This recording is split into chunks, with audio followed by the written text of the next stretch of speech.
Well, welcome everybody. I'm excited to have Ipek Williams back with us today. She was here not that long ago and shared her Spotlight Coach conversation about, she shared 7 ways on how to make your time matter. So if you haven't caught that yet, I encourage you to go to the Spotlight Coach section within the front page of the app and dive into that conversation and learn some amazing tips that Ipek has shared with us. Today, she's here to share the highlights of her life that have strengthened her to become who she is today, from moving to a new country, going through a divorce, in this new country that she knew nobody, to healing and restoring her life to become a certified insights coach, all while raising her son to be an amazing young man. Raising boys today is not an easy task. So No. good on you for doing it as a solo mama. She is also an author of a children's book called The Little Fawna is Loved, Safe, and Never Alone. I'd love to learn a little bit more about your children's book before we dive into your conversation, because I love highlighting authors and being able to share their hard work, because it's not an easy task to put a book out there. And then doing a children's book, there's all the amazing illustrations that usually have to go along with it for all that visual stimulation. So what inspired you, before we dive into your story, what inspired you to write a children's book? Okay, first of all, I'm gonna show it so that our guests, when they watch this, can have an idea how it looks. So the reason why I wrote this book, it happened so fast, so easily. Actually, it was like just like a download. I sat down and wrote it maybe in half an hour time, and because I felt like, especially with the all the COVID and pandemic, and children are becoming so isolated and feeling alone, I wanted them to feel like, no, you are not alone. You are loved. You are safe. And I wanted to give this as a story of a little Fawna. It's a she. And I wanted them to feel like, yes, there are things happening in the world, and there are worrisome, fearful things, but no matter what happens, I am safe. I am here now, like the mindfulness, the taking a breath, being in the moment, feeling that they are not lonely, they are not alone. So that's what I wanted to give children as a message. But what I love the most about children's books, most of the times, adults are the ones who are reading them to the children, right? So it is, I see it as a one stone and two birds situation, because this is a message not only for children, but also their parents, their grandparents, everybody who are reading this book. So that's what I tried to do, just highlight the idea of not being alone in anything. And sister, you would know what that feels like, coming to a new country and not knowing anybody, and then having your marriage turn upside down. So thank you for sharing your book. Where do people access it? Is it on Amazon? Yes, on Amazon, on Barnes and Noble, on chapters in Canada, everywhere. Beautiful. Good for you. Good for you. And I love that it was like a download and then it just came out of you so effortlessly. That is a rare commodity that people actually encounter. So obviously this book needed to get out into the world. And the heavens really used you as a vehicle to be able to get this message out. So thank you for listening to that download and putting it into paper form, and so that others can really hear the message and have that transformation, or even just that strengthening within their spirit. I'm excited. I'm going to go and search for it and see if I can grab myself a copy. I have some nephews that that would probably really enjoy this particular book. So thank you. Thank you. Thank you for bringing it up. And in terms of my story, yes, I felt that loneliness a lot at some point in my life. And all of us go through that kind of situation.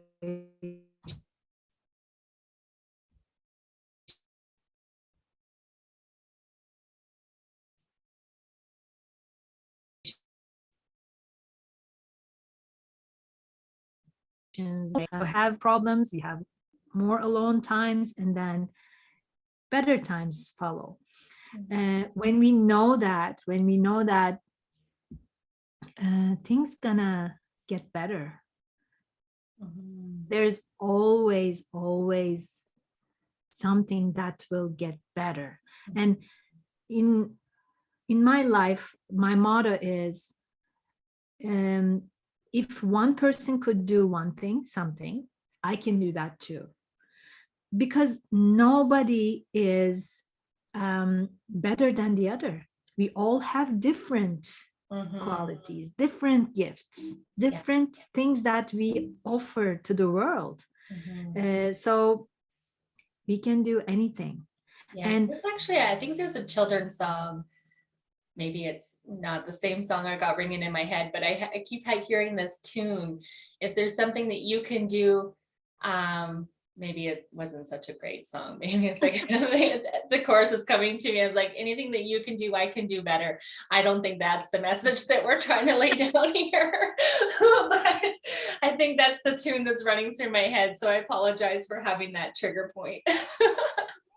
It's okay, but yes, I mean, we need to understand that we have so much more potential than we put out there. That's so true.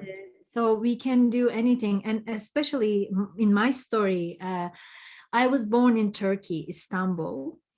And until I was 35 years old, I lived in Turkey, and I've finished college and became an executive assistant, and worked like almost 10 years with the same company, same executive.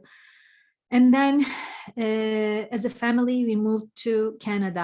I was married and I had a son. He was 12 years old at the time.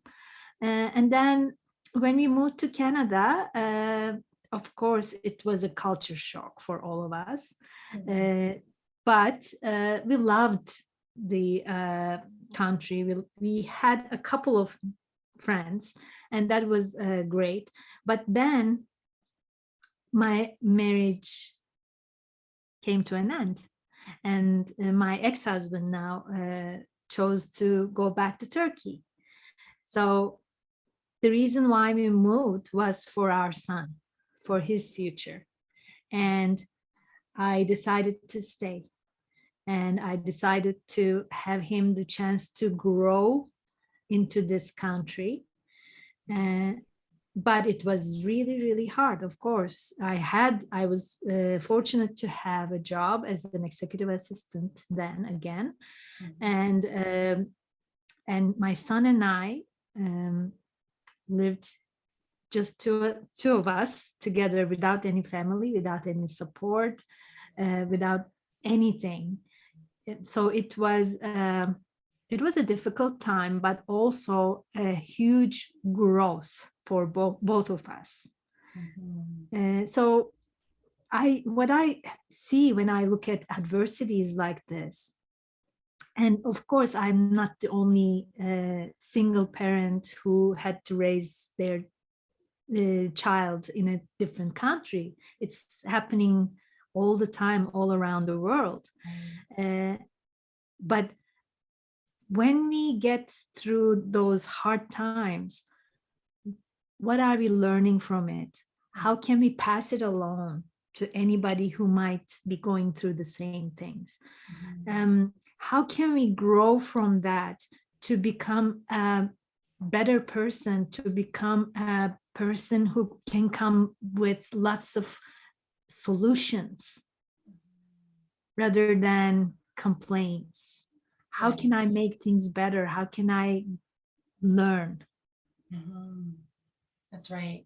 Every life experience is the ground for growth, right? Like, and depending on the season of life that we're in or the circumstance that we're going through, sometimes that ground can not look so pretty, right? It could be a little rocky, a little thorny, all of that. But when we can cultivate that ground, we can turn it to a place where it can be fruitful and nutritious and vibrant, like we can. And it's really just a matter of that view or the way we look at those circumstances. Having these adversities, there's that great quote, I love this quote, whatever doesn't break me makes me stronger, right? Absolutely. Absolutely. It's so true. And you know what, the fastest, biggest growth happens when we are in the lowest points. Because why? Because we need to get out of there. And to get out of there, we're going to push. And when we push, we have a different perspective, different lesson. It is a gift, actually. If we stop and think about it, like, I am going through this adversity, but what am I learning? Why is this in my reality at this moment? What do I have to learn from this? What are the positive sides of what I'm going through? Because we are so inclined to see all the bad sides of everything. But it makes always a great sense to stop for a moment and see, okay, I'm going through this, but is this all doom and gloom, or am I getting something positive from this? Am I learning something? And if so, what is it? Right.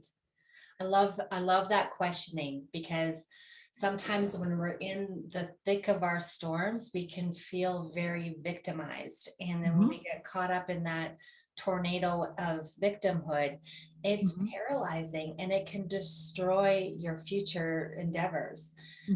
But being able to explore, like, what can I learn from this? You know, like, and how is this horrible situation, what is it teaching me? What is it helping me, how is it going to strengthen me? How, all those things. And I loved that, when we are at our lowest point and we have to push through, it's that breakthrough that so many of us desire, but we don't know how to achieve it a lot of the times. And because we're stuck in that victim mentality. It's like, this happened to me, and then we claim all these narratives. For example, if it is a relational breakdown, then we feel like, well, I guess I'm not worthy to be loved. Some people can fall into that mindset that that they did something, that they're not relationship worthy. I remember back in my 20s, like, I came from very dysfunctions. And back in my 20s, my older brother, whom I really highly respected, he says, "Oh, Stacy, you're not marriage material." So I was just like, well, what does that mean? I'm not marriage material. And where did that thought come from in his mind? And I wanted to prove him wrong so deeply that I was just like, oh, I'll just marry whoever asks me. Let's be real. And like, I'm thankful. I am married. I'm going on 19 years, and our relationship is good. Like, I can't complain about our relationship. It's a perfect no, but what relationship truly is. Yes. But I'm very thankful. My husband's very supportive and encouraging, and like, all the things that he's still learning through, how to be a good husband, and he strives to be a good dad, and all the things. But we're not always going to meet the mark for Of me. course, but you were lucky that you ended up marrying a good one. What Yes, if it wouldn't be the case, right? right. Because I was like trying so hard to prove my brother wrong that I could have married almost anybody that would have popped the question, and it could have been very ugly, right? So like so many women in this world today, that they get stuck in relationships that are toxic and unforgiving. And Mm, so you had mentioned, as before we had this conversation, that I think you were married 18 years. That's a long time to be with one person. yes, And then you said you were miserable every single day of that marriage. That's a long yes. season of misery. When you are, as you said, in the thick of things, you cannot get out and look from the outside to see yourself struggling, how miserable you are in it. Mm. But coming to a new country and being just three of us made me start looking at things from a different perspective, and I could manage to bring out myself from the equation and look from a more objective perspective. And at the time I was 36 or 7 years old, and I thought I'm still young, and it's been like, at the time it was like 16 years, 17 years already, and I thought I have lots of years to live in front of me. I'm still very young and I deserve to be happy. Yes, please. Thank you for saying that, Mhm. because so often we don't feel valuable enough to know our worth, to know that happiness meter that's for us too, right? Of course. I mean, this life is just once, and Mm, every minute that is passes uh, without happiness, or at least enjoying life, mm, and especially in a relationship, a marriage, it is so important to enjoy having time together. mhm. And when things are not there at all, it is disrespectful to yourself, to ourselves, to Mhm. keep going with it. Because when we our marriage was broken, um, I thought I was in this, staying with this because of my son. Mm, But then I realized I'm not happy. When I'm not happy, I don't reflect happiness to my child. And mm, when I don't do that, what is the purpose of having father and mother in the same house, while the house is not like a home? right. When my marriage ended, I got out of it. I was the most peaceful, happy, and joyful person. Then Mm, what happened was my son was much happier mm. because I was happy, and being with me, he gets, because it's all about energy. Overflowing, yeah. What energy you reflect. Mhm. Especially children feel that energy so well, very like They're sponges. younger, exactly, younger and people, younger children can feel it much better than adults. Mhm, So, and it's contagious. mhm. So that's why I am really against to stay in a relationship when it's not really working, just for the sake of the kids, because it is just an excuse. It is not truth. Mm. I am a Christian, and even within the church, I think a lot of people get stuck in relationships because they feel like, oh, well, it's frowned upon to walk Mm, away or give up. mm, And you set a vow, and it's through good and bad and sickness and health. And, you might not be in a physically abusive relationship, but sometimes that mental abuse, it's mm, so hidden that nobody can see it. mhm, And sometimes even the person receiving that mental abuse or control or whatever it might be, they don't even see it. They just think that mhm, this is the norm. Like, and then you have your good days that kind of, try to wash out the bad days. mhm, um, but to know, even if you're in the church and you're miserable, to know that that energy that you're pouring out into your children's lives is mm, not reflecting what you desire for them.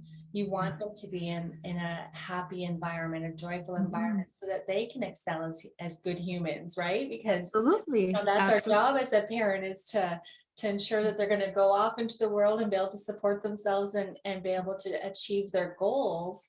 But it's a challenge when there's tension within the home. Mhm, And um, mhm, a lot of the times we just don't look at that mental piece, that mental abuse piece. And I'm not sure, where your relationship was in mhm, any of that, what caused that destruction. But I know I've seen so many women get stuck in that place, and they just hang on because they don't want to be a failure, that label, right? They don't want to fail, mhm, especially with this idea of like, oh, you said a vow. He's not beating you. He's mhm, not da da da, but mhm, he provides for you. He's a good man. All these different things that kind of run through conversations that I've heard over the years. Um, but if it's destroying who you were created to be, you're not fulfilling your purpose. And then, like you said, in your late 30s or mid 30s, you had a lot of life left to live. And did you want to continue to live it not fulfilling your purpose? That's not how God created you in this world, right? Like he has something for you. Um, Yes. And you know what? Showing that courage to end the marriage gave me the courage to go for my other dreams. mm, Like I I left my it wasn't right after the divorce, but soon after that I decided to leave my career as an executive assistant because I found my purpose. My purpose is coaching, meditation, helping people with mental health issues, mm, and taking them to their goals, to their desires. mm, So pushing myself out of the box, uh, just when I pushed it out, it took momentum. mm, So I had the opportunity to find my real self, and also I had the opportunity to find the right person for me. And now I'm married to the love of my life. If I stayed in that marriage, I would keep being miserable. And you mentioned the emotional abuse. I went to see a therapist at the time, and when I told her what is going on, she said, "You are in severe emotional abuse." So I didn't see that. I didn't know that, no, and not when most you're in the people middle of don't know. it. Yeah. Yes. That's why it's good to reach out, friends, if you're feeling that unsettling in your spirit. Our intuition will tell us ladies, we have this superpower. It's called intuition.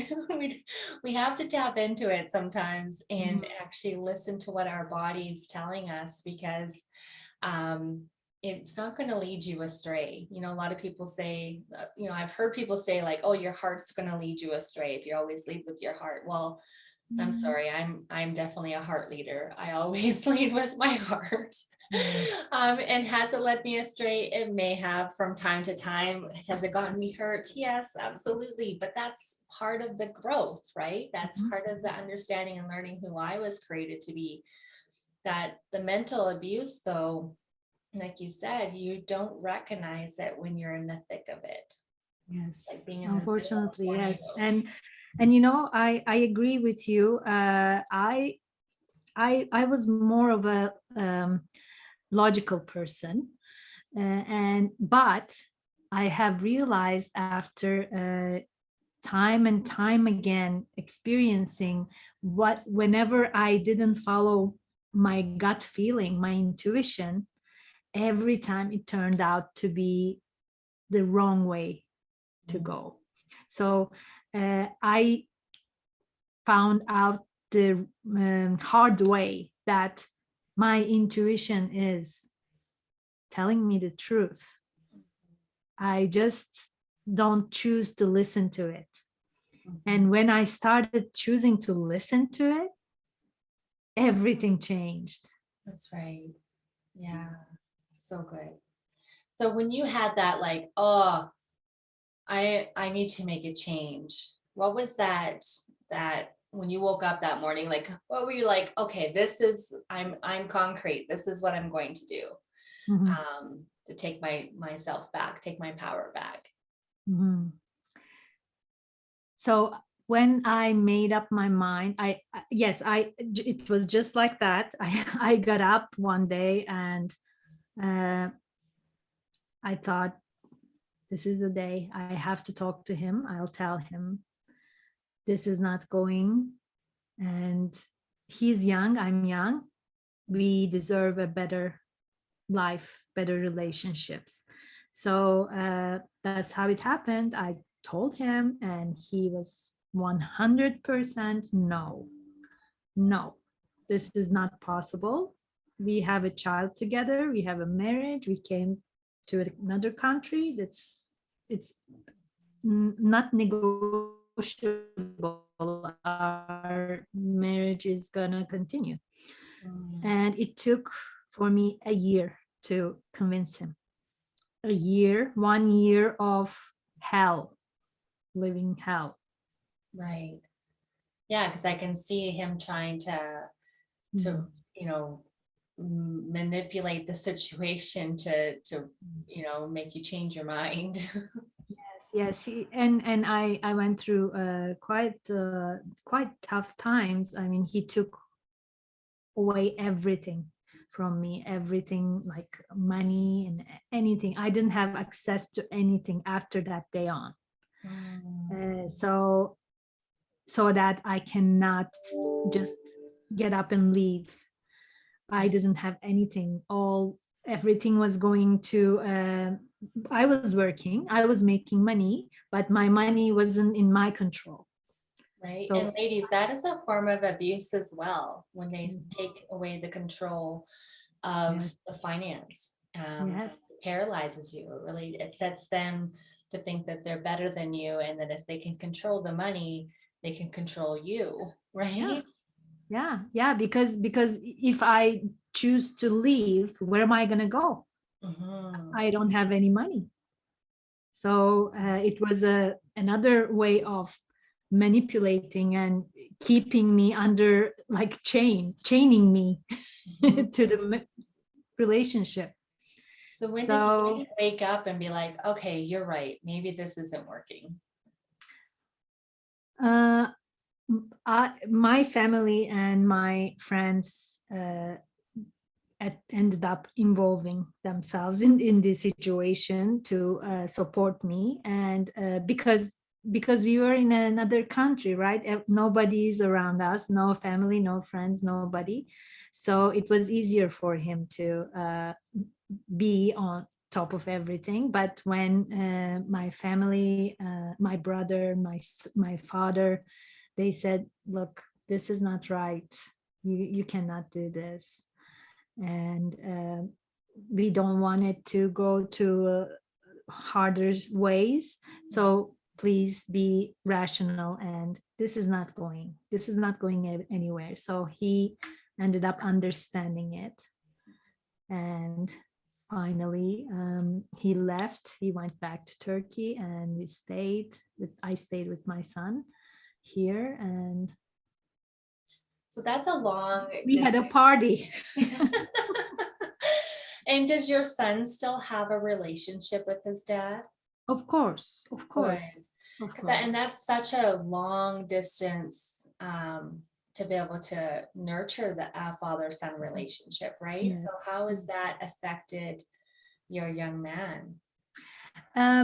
He has been like his father came to visit him here in Canada. He goes to visit him in Turkey. Because of COVID, it wasn't, last few years wasn't the greatest, but other than that, they have always been in contact, and especially through like Zoom or WhatsApp, everything through I love virtual. technology. Exactly.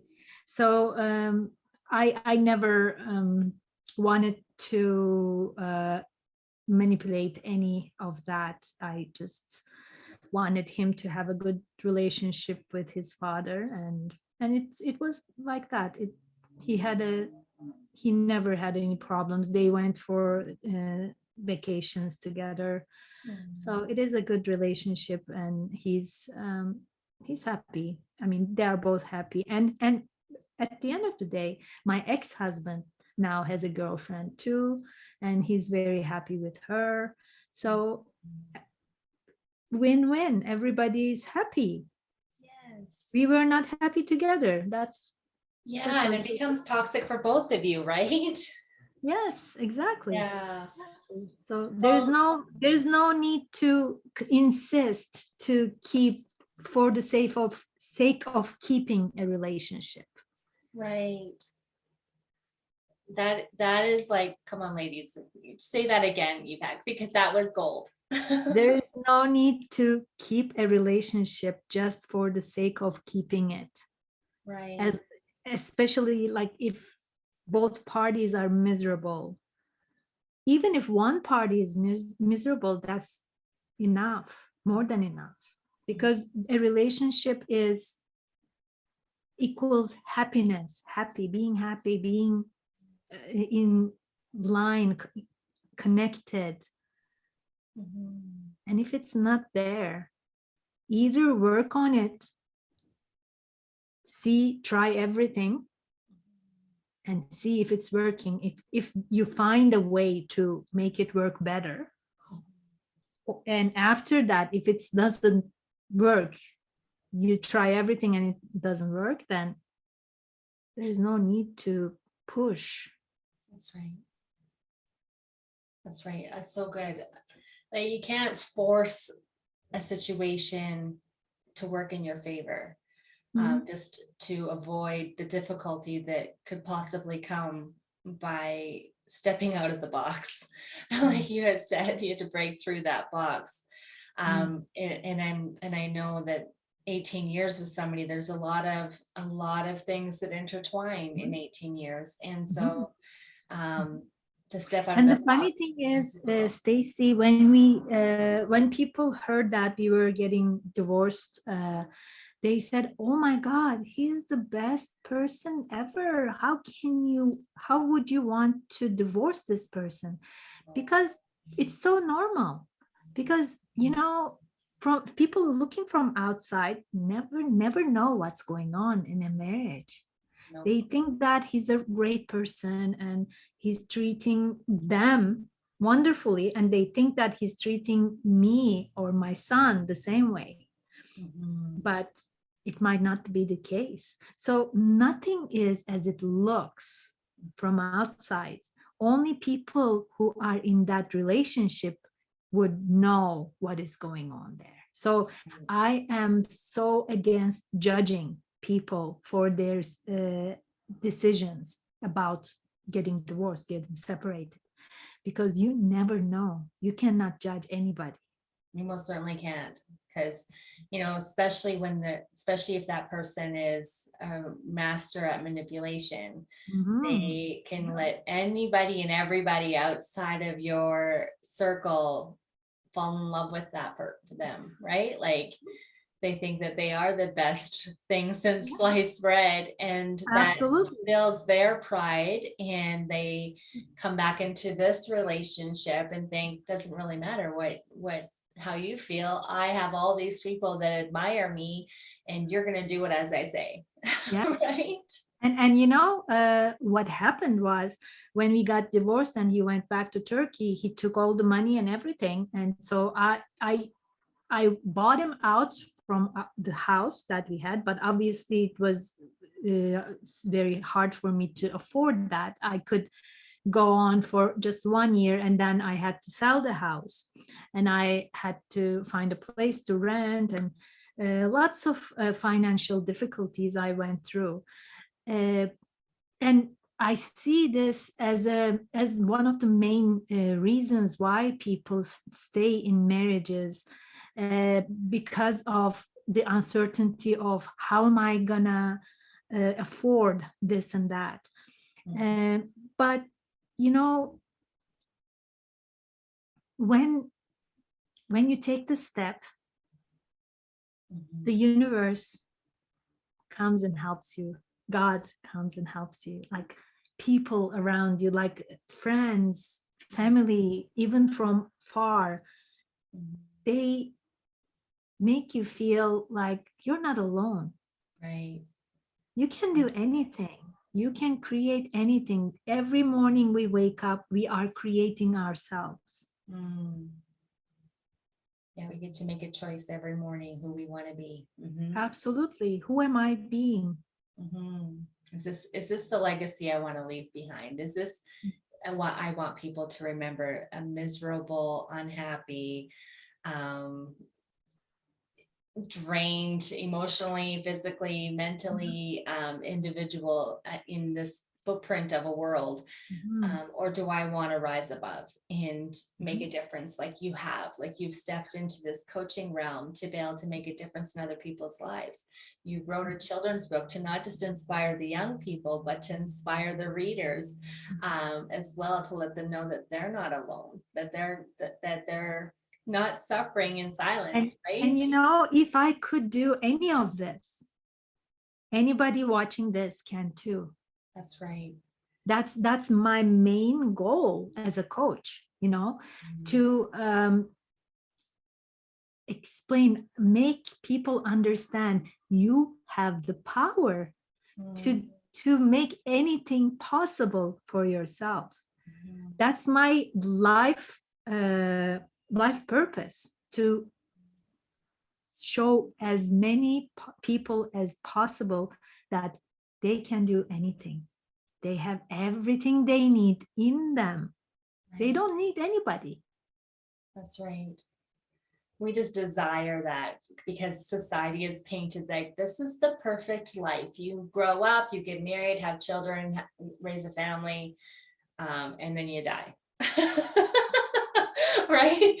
But that we know in our hearts is like that I'm built for more. I'm built for more. Like, yes, I have a family and I take great pride and honor in being able to be a mom and a wife, and but that is not my sole purpose. Yes. I have all of this life experience that it's a shame that I went through it if I don't share it, right?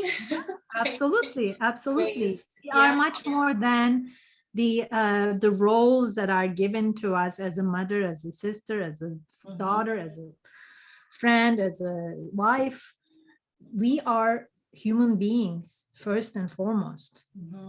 We are a being, each and every one of us, and for purpose and on purpose. So true. And there's no mold, not one, like you said at the beginning of this conversation, not one of us is alike. We all are unique and have special gifts to offer the world that are completely different than anybody else's. And that's where we can collaborate and come together and team up with other people that have strengths where we're weak. And that's where we excel, is when we can own our weaknesses and bring people into our life to help us strengthen those areas, because our weaknesses aren't our faults. They're not going to be detrimental. They're not going to make or break you. Mhm.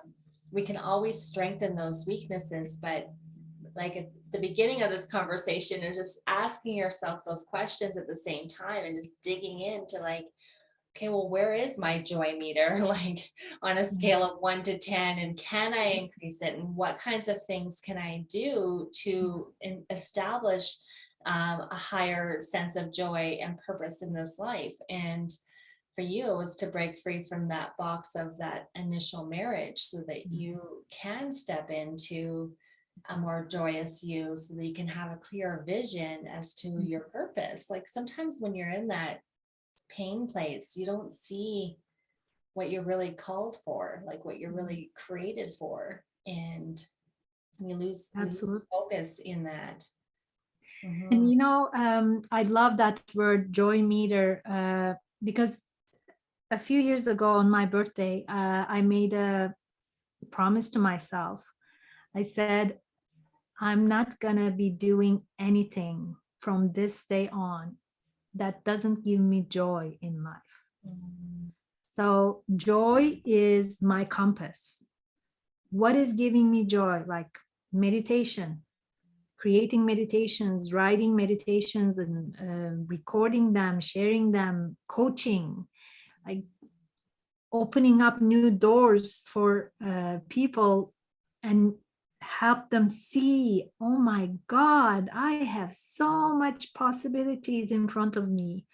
That's giving me joy. So I decided, and joy is the most important thing in life, actually.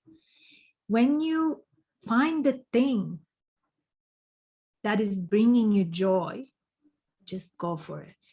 Go Yeah, for it. Don't let it slip away. that's right.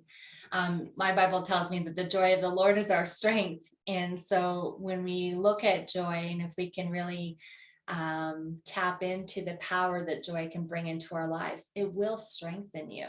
Mhm. Like you said, like you making that a point as to be able to really, like, you don't want to do anything that's not going to bring you joy, because that joy is going to be the gas in your tank to really be strengthened into the next stage of life. Because let's be real, like this adversity happened, that but that doesn't mean, and you've made these decisions and you've made some really great headway in healing and establishing a new marriage and this new career and just fulfilling a purpose, but that doesn't mean that we're completely oblivious to new adversities. Of Right? course not. Look at Life COVID. goes on. I mean, yes, adversities are part of life, Mhm. but when we see them as challenges, to like a puzzle Yeah. to solve, uh, because there will be adversities. My dishwasher can break today when I have guests coming, or my husband can have a car accident and car needs to be fixed. Things like that happen in Yeah. life, and they will. Yeah. The thing is how we see them. Oh, okay, this happened, I see it, accept it. What can I do about this? Mhm. If there's something I can do, go ahead and do it. If there's nothing you can do, you cannot control, Mm. just let it go. Let it go and Just find ways to. worry about things that you can control, and let the things that you cannot control just flow away. Yes. Yes. And that is so important, especially in today's world where there's so many things going on that are completely out of our control.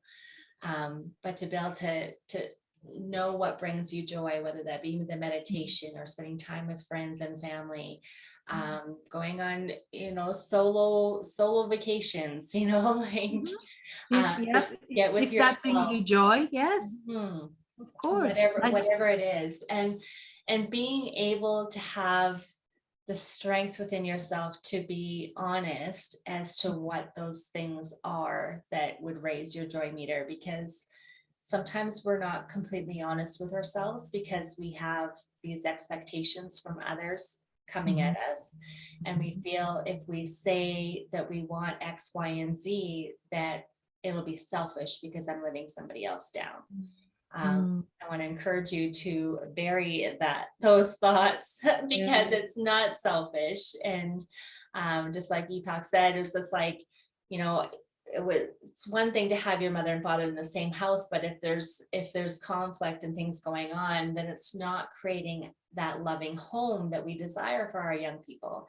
So you had to make that decision, a really hard decision, to separate the family, but it was more beneficial for your son to experience that joy that you desired for him to live in a home that was like filled with love and peace and harmony. And that is a big decision to make. Absolutely. And good on you for just taking that bold step, because I'm sure your son is way better off now that he has been able to experience, he's been able to see both sides of the equation. And now he gets to make the decision for himself as to how he wants to live his adult life. If he's coming into adulthood, I'm not sure where he's at on the age He's scale. 20, he turned 27. Wow. And so how has these experiences, just out of curiosity, like how is he living his life now?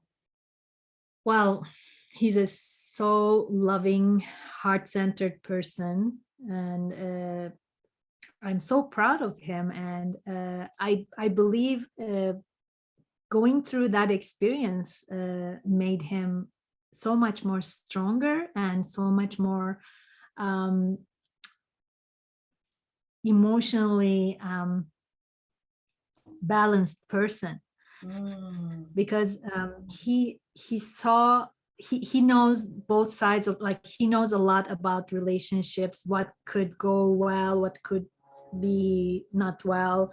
Or he also at some point I had this conversation with my son, and I asked him, what at this point, now that like 5, 6, 7 years after the divorce, what do you feel about it? When you look back, what do you see?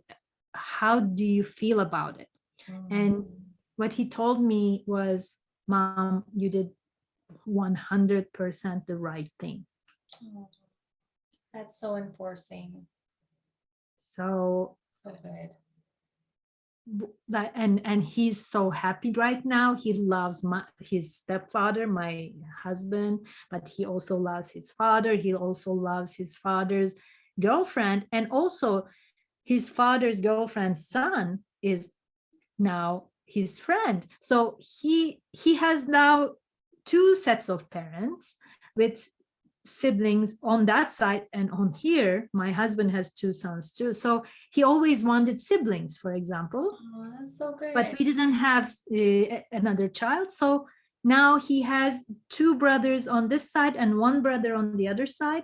So it's best of both worlds for him. Yeah, absolutely. That's so good. Well, thank you so much for sharing that. And I know you are a coach, so just share with the community here, if they haven't seen your Spotlight Coach conversation yet, with the tips that you shared with us here, share with the community your specialty as a coach.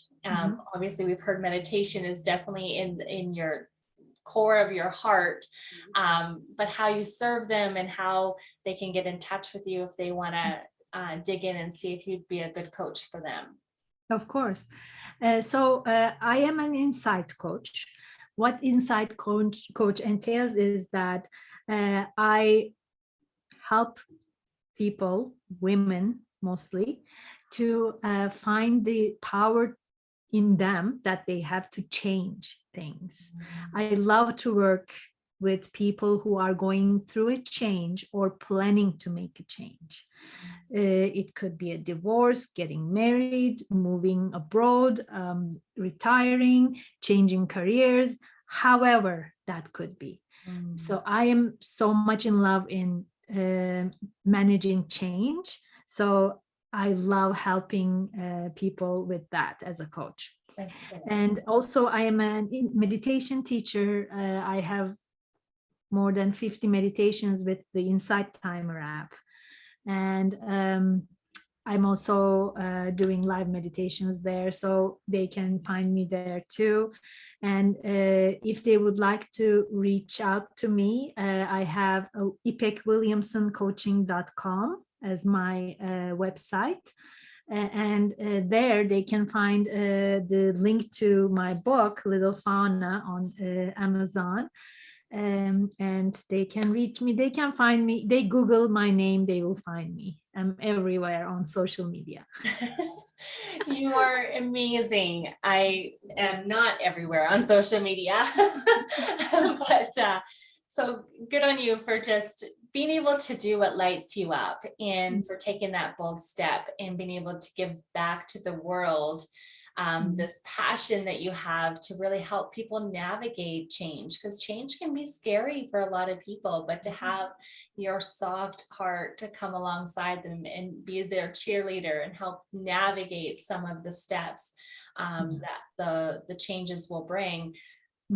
I just think that that is so invaluable to have somebody coming alongside of us when we're in it. Especially if you don't feel supported by anybody else in your circle. So especially when you are planning a change, like you know that it's coming and you don't want to get there, I am the right person to as a companion to have with them, so that they can go through that much easier. Right. Faster. So when someone hires you to be their coach, is it like a one-on-one, weekly, monthly? Like, how is it that you deliver your service? In general, I start with one-on-one weekly sessions. At least after 4 weekly sessions, if we see fit, we go to bi-weekly sessions and continue like that as long as it takes.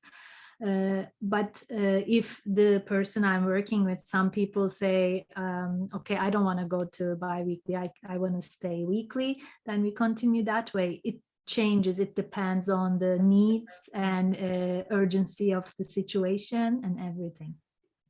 That's so good. Oh, thank you so very much for coming and sharing your story, and just encouraging the community that it doesn't really matter where we are in our life path. If it's not bringing you joy, you need to dig in, ask the questions, that what's going to help raise that meter, right? Absolutely. Joy is important. It is so important. So thank you so much. So everybody, I'm going to just put her social media, well, a couple of her social media. She's everywhere, so I'll only be able to put so much here. So you can Google her name, but also go to her website and access her book and share it, give it as a gift.